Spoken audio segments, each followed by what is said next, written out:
तो स्टूडेंट हम लोग आगे देखते हैं nutrient cycle.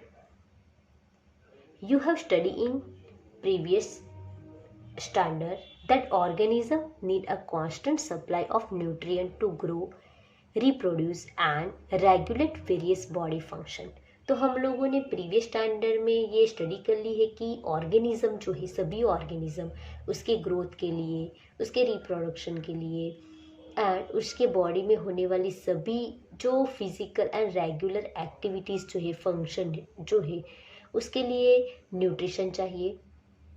The amount of nutrients such as a carbon, nitrogen, phosphorus, calcium etcetera and present in the soil at any given time is referred to as in the standing stage. तो ये जो सभी nutrient है जैसे कि carbon, nitrogen, phosphorus, calcium, तो उसका ये न्यूट्रिएंट का अमाउंट अगर प्रेजेंट होगा so that is called standing stage and is various in different kind of ecosystem and also on a seasonal basic. तो यहाँ पे ये जो न्यूट्रिएंट है वो डिफरेंट इकोसिस्टम में अलग अलग होंगे एंड वो भी सीजनल पे डिपेंड होंगे, सीजन पे डिपेंड होंगे. What is important is to appreciate that nutrients which are never lost from the ecosystem, rather they are recycled time and again indefinitely. And the movement of the nutrient element through the various component of the ecosystem is called nutrient cycle. तो student ये nutrient cycle की definition है. Another name of nutrient cycle is biological chemical cycle. Most important है ये. nutrient cycle का दूसरा name क्या है? तो biological chemical cycle and that is known as bio means living organism, geo means rock and air, water etc. तो यहाँ पे bio, geo, chemical cycle. bio means living organism, geo means rock and chemical cycle. And nutrient cycle are of two types, gaseous and sedimentary. Most important है ये nutrient cycle के two types है, gaseous nutrient cycle and sedimentary nutrient cycle. The reservoir of gaseous type of nutrient cycle like nitrogen, carbon cycle exist in the atmosphere, and for the sedimentary cycle like sulfur and phosphorus cycle, and the reservoir is located in earth crust. तो student यहाँ पे reservoir of gaseous type nutrient cycle. तो gaseous type of nutrient cycle का reservoir क्या है? तो उसमें involve होगा गैसियस टाइप. पहले तो हम लोग देखते हैं कि गैसियस टाइप के न्यूट्रिएंट में इन्वॉल्व किसका होगा? तो नाइट्रोजन एंड कार्बन साइकिल. एंड इसके लिए रिजर्वियर तो एटमोस्फियरिक है ये.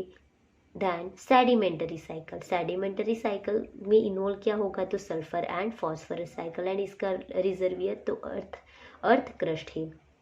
स्टूडेंट हम लोगों ने आगे भी देखा है कि न्यूट्रिएंट साइकिल जो है उसके टू टाइप्स है. फर्स्ट वन जो है वो gaseous type and second one जो है वो सेडिमेंटरी टाइप. गैसियस टाइप्स जो है उसमें एग्जांपल होंगे nitrogen and carbon cycle and उसका रिजर्वियर प्लेस क्या होगा? तो एटमॉस्फेयर. एंड सेडिमेंटरी साइकिल जो है उसके example sulphur and phosphorus cycle and उसका रिजर्वियर लोकेशन क्या होगा? तो अर्थ क्रस्ट होगा. Environmental factor like soil, moisture, pH, temperature, etc. regulate the rate of release of nutrient into the atmosphere. तो कई सारे environmental factor है जैसे कि soil है, moisture है, pH है, temperature है. ये सभी nutrient cycle जो है वो atmosphere में nutrient को regulate करता है. The function of the reservoir is to meet with the deficit which occur due to imbalance in the rate of influx and efflux. तो रिजर्वियर का फंक्शन क्या है? तो कई सारे जो न्यूट्रिएंट है उसको इनफ्लक्स एंड एफ्लक्स करना है, मीन्स एंटर करना है एंड रिमूव भी करना है. You have made a detailed study of nitrogen cycle in previous class. Here we discuss carbon and phosphorus cycle. तो नाइट्रोजन साइकिल के बारे में हम लोग प्रीवियस क्लास में डिस्कशन कर चुके हैं। तो अब हम लोग ये जो चैप्टर है इकोसिस्टम, उसमें carbon cycle and phosphorus cycle के बारे में डिस्कशन करेंगे। Now we will discuss about ecosystem carbon cycle. When you study the composition of living organism, carbon constitute 49% of dry weight of organism and is next only to water.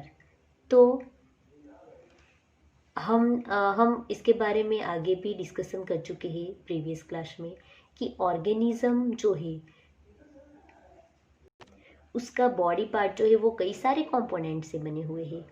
उसमें से 49% जो है वो सिर्फ कार्बन से बने हैं, वो भी dry weight of organism. Means organism का जो ड्राई वेट है उसमें 49% कार्बन कंपोनेंट होगा and is next only to water. Like water के बाद किसका नंबर होगा तो कार्बन का। मीन्स सबसे ज़्यादा ऑर्गेनिज्म की बॉडी में वाटर अमाउंट है, उसके बाद 49% ड्राई वेट में कार्बन होगा।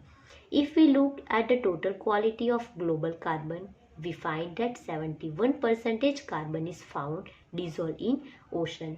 अगर हम लोग पूरे वर्ल्ड में ग्लोबल में टोटल कितना कार्बन अमाउंट है, मीन्स क्वांटिटी कितनी है, वो जानने की अगर कोशिश करेंगे तो 71% कार्बन जो है वो ओशन में डिजोल्व हुआ है। This oceanic reservoir regulate the amount of carbon dioxide in the atmosphere. तो यहाँ पे ये जो ओशनिक रिजर्वियर जो है मीन्स ओशन में जो डिजोल्व हुआ है कार्बन डाइऑक्साइड, वो एटमोसफियर को रेगुलेट करेगा। Do you know that the atmosphere only contain about 1% of total global carbon. Means पूरे ग्लोबल में सिर्फ 1% एटमोसफियर में प्रेजेंट है। Fossil fuel also represent a reservoir of carbon.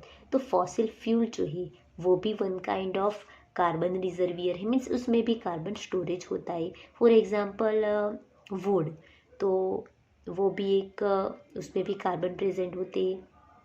Carbon cyclic occurs through atmosphere, ocean and through living and dead organism. तो atmosphere में and ocean through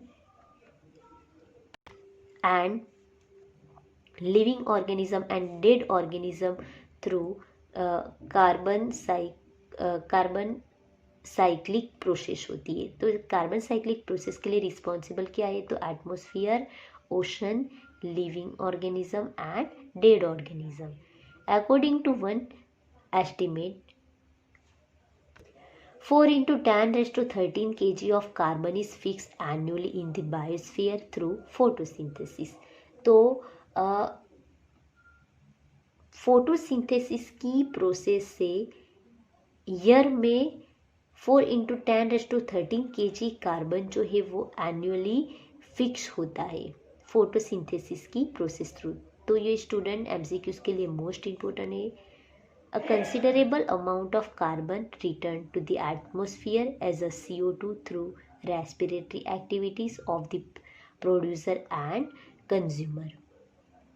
And कई सारे producer and consumer में consumer की respiratory जो activities होती है उसके थ्रू भी एटमॉस्फेयर में CO2 रिटर्न होता है। तो स्टूडेंट हम लोगों ने पहले क्या देखा तो फॉसिल फ्यूल जो है वो one kind of CO2 like carbon reservoir है।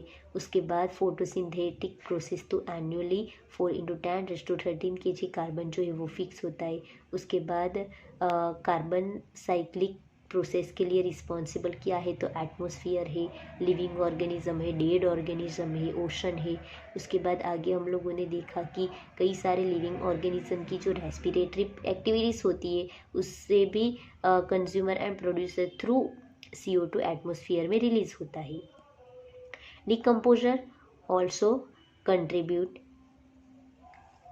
substantially to CO2 pulled by their processing of waste material and dead organism matter of land and ocean. तो कई सारे डिकम्पोजर्स जो है वो भी CO2 को रिलीज़ करने के लिए रिस्पॉन्सिबल होते हैं। कई सारे जो डेड ऑर्गेनिज्म की जब प्रोसेस होती है तब waste material and dead organism matter of land और ओशन में भी वो जा सकते हैं। Some amount of the fixed carbon is lost to sediment and remove from circulation.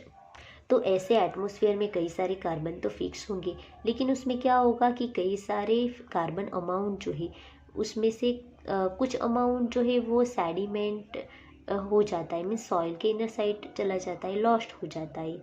And circulation जो है कार्बन साइकिल में से वो रिमूव हो जाएगा। मीन्स 100% जो है वो एटमॉस्फेयर में फिक्स नहीं होगा, कुछ अमाउंट जो है वो सेडिमेंट भी हो सकता है। Burning of would, forest fire and combustion of organic matter, fossil fuel, volcanic activity and additional sources for releasing CO2 in the atmosphere। तो एटमॉस्फेयर में CO2 रिलीज होने के लिए कई सारे रीज़न जो है वो रिस्पॉन्सिबल है, जैसे कि बर्निंग ऑफ वुड बर्न होता है तब CO2 रिलीज़ होता है, फॉरेस्ट फायर होता है तब रिलीज़ होता है, उसके बाद ऑर्गेनिक मैटर एम्बिशन होता है तभी CO2 रिलीज़ होता है, फॉसिल फ्यूल होता है तब रिलीज़ होता है, वॉल्केनिक एक्टिविटी। तो ये सभी एक्टिविटीज़ के ड्यूरिंग एटमॉस्फेयर में CO2 रिलीज होगा। Human activities have significantly influence the carbon cycle. तो इसके लिए कई सारी ह्यूमन एक्टिविटीज़ जो है वो सबसे इम्पोर्टेंट प्रोसेस है। And rapid deforestation and massive burning of fossil fuel of energy and transport having significantly increase the rate of release of carbon dioxide in the atmosphere. तो जैसे कि डिफॉरेस्टेशन होता है, ह्यूमन जो है वो डिफॉरेस्टेशन करते हैं, इससे कई सारे फॉरेस्ट जो है वो डिग्रेडेट हो जाती है। एंड फॉसिल फ्यूल जो बर्न होता है, तो ये सभी प्रोसेस के लिए ये सभी जब प्रोसेस होती है तब कई सारा CO2 जो है वो मीन्स कार्बन डाइऑक्साइड एटमॉस्फेयर में रिलीज़ होगा। एंड इससे कई सारे बैड इफ़ेक्ट भी होंगे, उसके कई सारे डिसएडवांटेजेस भी होंगे। And for example green house effect जो हम लोग इसको चैप्टर नंबर 16 में इसके बारे में डिस्कशन करेंगे। तो स्टूडेंट ये जो कार्बन साइकिल है उसको हम लोग चार्ट थ्रू डिस्कशन करेंगे। तो यहाँ पे ये simplified model of carbon cycle in biosphere. तो यहाँ पे ये ट्री है, हम लोग देख सकते हैं कि ट्री जो है वो फोटोसिंथेटिक की जब प्रोसेस करते हैं तब इसको CO2 भी चाहिए, तभी जाके फोटोसिंथेटिक की प्रोसेस होगी। उसके बाद इसमें CO2 फिक्स हो गया, ये ट्री को ईट करेगा एनिमल्स ईट करते एंड ये CO2 एनिमल्स के बॉडी में चला गया। उसके बाद कई सारे ट्रीज जो है वो बर्न होंगे, बर्निंग होते हैं तब CO2 रिलीज़ होगा, फिर से एटमॉस्फेयर में जाएगा। सपोज मान लो ये ऑर्गेनिज्म जो है उसके बॉडी में CO2 चला गया, उसकी डेथ हो गई, डिकम्पोजिशन हो गया, तो भी वो सॉइल में चला जाएगा। उसके बाद हम लोग देख सकते हैं कि कई सारे ऑयल एंड गैसेस जो इंस्ट्रूमेंट होते हैं, उसके बाद फॉसिल फ्यूल होते हैं, व्हीकल में कई सारे combustion of fossil fuel for vehicle, electricity and heat, उससे भी CO2 एटमॉस्फेयर में रिलीज़ होगा। एटमॉस्फेरिक CO2 जो है वो फिर से ओशन में रिजर्वियर होगा। यहाँ पे कई सारे डिके ऑर्गेनिज्म होंगे, कैल्केरियस सेडिमेंट्स होंगे, cell then photosynthetic aquatic food होंगे, ऑर्गेनिक सेडिमेंटेशन, प्लैंकटन, ये सभी यूज़ करेंगे। एंड कुछ जो है वो respiration and decomposition through atmosphere में फिर से चला जाएगा। ऑर्गेनिज्म जो है वो रेस्पिरेशन प्रोसेस करेगा, इसलिए फिर से एटमॉस्फेयर में चला ही जाएगा। कई सारे प्लांट एंड श्रब हब जो है वो यूज़ करेगा। इस तरह ये कार्बन साइकिल जो है वो डायग्रामेटिकली हम लोग प्रेजेंट कर सकते हैं। तो स्टूडेंट अगर एग्ज़ाम में ये थियरी आ सकती है एक्सप्लेन इकोसिस्टमिक कार्बन साइकिल, तब हमें ये चार्ट भी ड्रॉ करना होगा। लेकिन ये जो यहाँ पे पिक्चर है वो ड्रॉ नहीं करना है, सिर्फ हमें ये लेबलिंग ही करनी है, मीन्स ऐसे बॉक्स बना के। तो इस तरह ये कार्बन साइकिल जो है यहाँ पे कंप्लीट हुआ।